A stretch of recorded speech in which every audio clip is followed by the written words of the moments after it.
You're listening to 17 Carat K-Pop. For more about this show, as well as my other podcast, How to Stan, visit 17caratkpop.weebly.com. There you'll find episode guides, as well as additional reading, more exclusive content, tons of great stuff. And never miss an update, an album review, interview, etc. by subscribing to the free newsletter, howtostan.substack.com. You could also become a paying subscriber on Substack, and that means you're supporting an independent creator and become part of a community, howtostan.substack.com. Enjoy the show!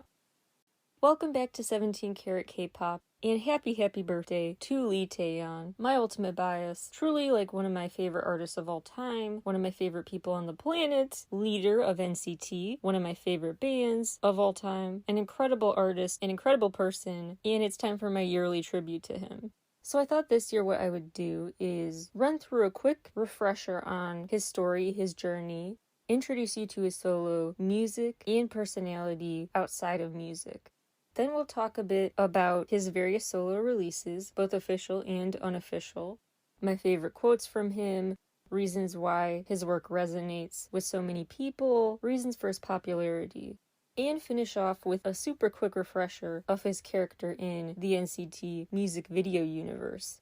So let's just dive right in. Here is who Lee Taeyong is and what he's released. He actually has no background in dance. He's a main dancer, has even choreographed some stuff for NCT and elsewhere, but no formal dance background. He did, though, graduate from the School of Performing Arts in Seoul. He was just scouted out on the street to audition for SM Entertainment, which he did by singing the national anthem. Maybe that's a life hack. In December of 2013, he was officially revealed, introduced to the world as an SM rookie. Then they kind of tested the waters a little bit with him doing some different tracks, an OST there, a feature here. Notably, he featured on a late 2014 release, Red Velvet's Be Natural, where he said the now iconic line, TY track, and showed history of working musically with Seulgi from Red Velvet goes way back. He made his debut in NCT in April 2016 with the 7 Cents from NCTU. In July, he debuted as the leader of the NCT 127 subunit with their first main single, Fire Truck. His popularity exploding since then, so it's no wonder he was picked for the SM Entertainment supergroup, taking the most popular members of different boy bands and putting them together. He joined Super M officially August 8th, 2019. And on Super M's tour that fall, he started doing the solo stage of GTA, one of his first main SoundCloud hits. He started his own SoundCloud March 15, 2021, with the release of Dark Clouds and the remix of it. Around the anniversary of starting SoundCloud, the following year, he started a YouTube channel, and the day after starting it, released Lonely with Saran. His work in TV has included being a judge on Anybody Can Dance, and Street Woman Fighter, doing NCT and Super M reality show stuff, and he was with BoA as a cast member for Food Diary. He's a fashion icon and has at long last had a solo magazine cover for W Korea. He also has a scholarship of sorts, sponsoring 4 kids and paying monthly tuition for them. That's been happening since his debut, and over time, he's written over 40 songs in 4 languages. He has co-wrote and or composed so many songs over the years. 3 on NCT 127's first album, then 4 on Limitless, all but 1 of the songs on Cherry Bomb, 5 on Empathy, 4 on Regular Irregular, Lips from the album Awaken, his own solo on Flight, his song with Weinstein, Love Theory, his collabs with Saran, both Lonely and Diamonds, the Amino Acid OST, Zoo, Sticker, 3 songs on Neozone, Super M's No Manners and Together at Home, the Stay in My Life OST, his collab with Hitchhiker, Around, Cure, City Lights, his songs with Martine, New Axis and Beautiful from Universe. I may be forgetting some. The point is, it's a lot, and he's been hands-on with this stuff since debut, really invested in the music he makes. Not just the writing, but composing from an early time too, because back when NCT 127 was still kind of an underdog group, back in the Limitless days, that era is when he already started composing. Baby Don't Like It was his first composing credit. There's the Hotel de Luna OST. Oh my gosh, so much. His most recent, which I named one of the best music videos of 2022 so far, and it was a best of the month pick as well. Love Theory, his cute collab with Weinstein, about kind of embracing your nerdiness in the unknown, this weird feeling called love, trying to process it and wishing it were easier to understand. He said he kind of tapped into the ways he sees himself in the Big Bang Theory main characters, their social awkwardness and stuff, for this video. Some fun facts. Taeyong said he really tried to emulate Cure co-star Yoo Yeonjin in the bridge of the song. SM Entertainment's leader, Soo-min Lee, helped produce Love Theory. Jae-sun was heavily involved in this release, and that papier-mâché sun head in the video took 10 days to make. Taeyong also opened up in an interview promoting this release about how he actually was really insecure about songwriting until Soo-min Lee gave him enough encouragement to try it out. So he not only didn't have dance experience, but no faith in his own songwriting either. Wow, has he grown. In the Love Theory of Relativity episode, that's what it's called, I dive into the theory of relativity in a fun way, I think. So if you want a SparkNotes version of a science class, go to that episode. I love getting nerdy and overanalyzing song lyrics. Anyway, aside from the actual scientific nerding out over this song, my favorite lines include, "Can you please not talk to me, 'cause when you do I go blank?" And "It's too late to look chic." Just feels relatable. Then there's Long Flight, another SM Station song he got to do. That one really has special meaning for me personally as a fan, because it always makes me think of the clapback he did when someone was hating on it basically and saying it's immature and the lyrics are childish, and his classic response was, "Well, why is that a bad thing? That's actually great. Thanks for the compliment. I'm in touch with my inner child. I'm enjoying the youthful side of life. I'm not a jaded adult." He really can be such a sultry, mature in certain performances, but then he does cute songs and makes cute comments like that. His duality is just next level, which is part of what keeps his work so exciting to follow. Dark Clouds, his first official SoundCloud release, he actually started working on right around the time he debuted in Super M, the latter half of 2019. He worked on this one with frequent collaborator Royal Dive, and it was viewed as kind of a follow-up to Long Flight, in my head at least. While Long Flight compared his feelings to the shark, like a scary, intimidating shark, Dark Clouds compares them to this cute, friendly, protective whale. So there you go, pure example of his duality. Then there was GTA and a second version, which, by the way, for him stands for Grand Trouble Artist, which I thought was kind of cute.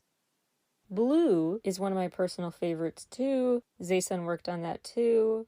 Jae-sun also worked on Last Piece by GOT7, fun fact, and one of Baekhyun's best songs, Psycho. Blue marked his solo debut on Genius Korea's K-Rock chart, and came at a time when he was really rising on the list of most followed SoundCloud accounts in Korea. The song is comforting about this hollow space you can go in to kind of just calm down, like a quiet room. Enter the blue, like enter a void, but not in a scary way. In a comforting way, a place where no one is throwing responsibilities on you or trying to tell you what to think or feel, just a place to be yourself in peace and quiet. And pouring out all your emotions, leaving it all in that non-judgmental, empty void. It's almost like a meditation lesson, basically. To me, the most profound lyrics are, "Some people call me a fool, some people say they can't understand me, this blame confines me and keeps me from leaving this place." But he turns it around as like, maybe I don't want to leave. Good therapeutic time to process right now. Although he worked on the SoundCloud release Monroe, taking pictures for it, the teasers and stuff, before Blue. It came out after Blue. That one features Baekhyun and is a more mature, darker, jazzy pop vibe. His original artwork is part of the cover art.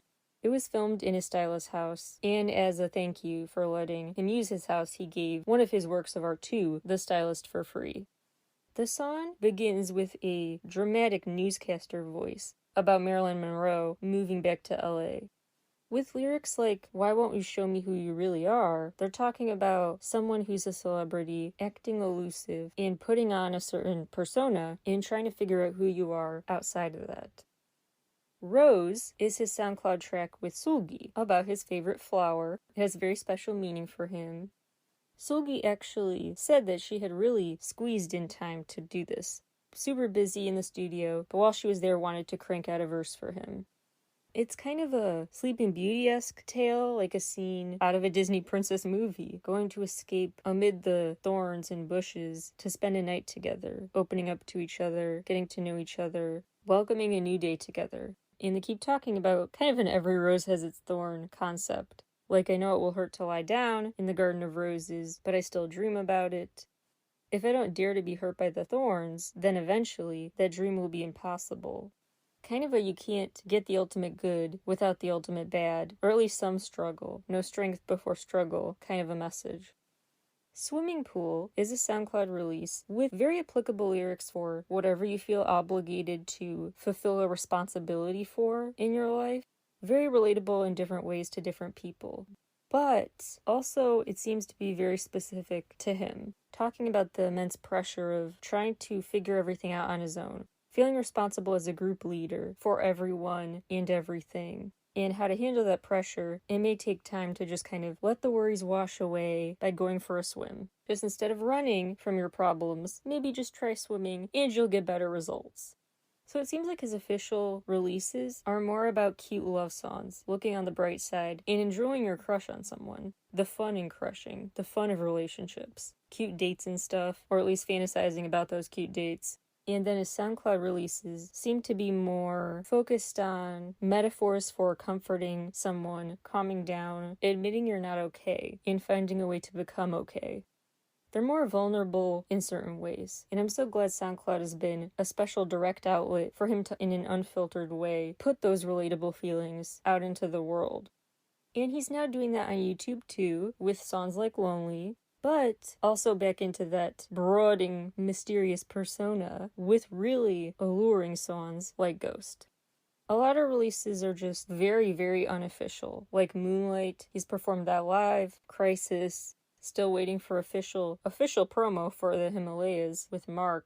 So he's been working on tons of music on the side too. That may never see the light of day, but his passion is, and his practice is real. He's just getting better, expanding his artistic vision, and how much he's willing to share with us. An exciting ride to be along for.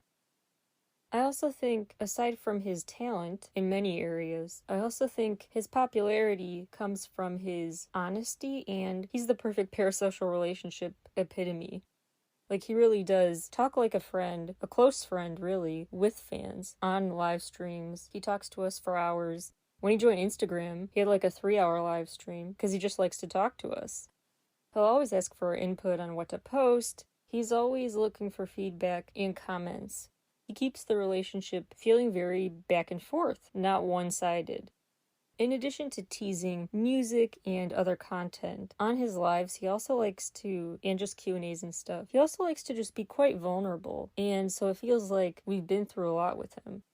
I mean, he's opened up about bullying, being bullied and insecure when he was younger, the loss of his dog we kind of coped with together, ways to get out of a funk, ways to believe in yourself, ways to hold on to hope and positivity. They've become kind of two-way therapy sessions, which is very special. He's also given some great advice, like shifting our mindset to not life is hard, but this moment is hard, but this part of life is hard, and trying to reframe it that way so it doesn't feel so daunting and permanent. Some of my other favorite miscellaneous quotes he's said over the years that have just really stuck with me.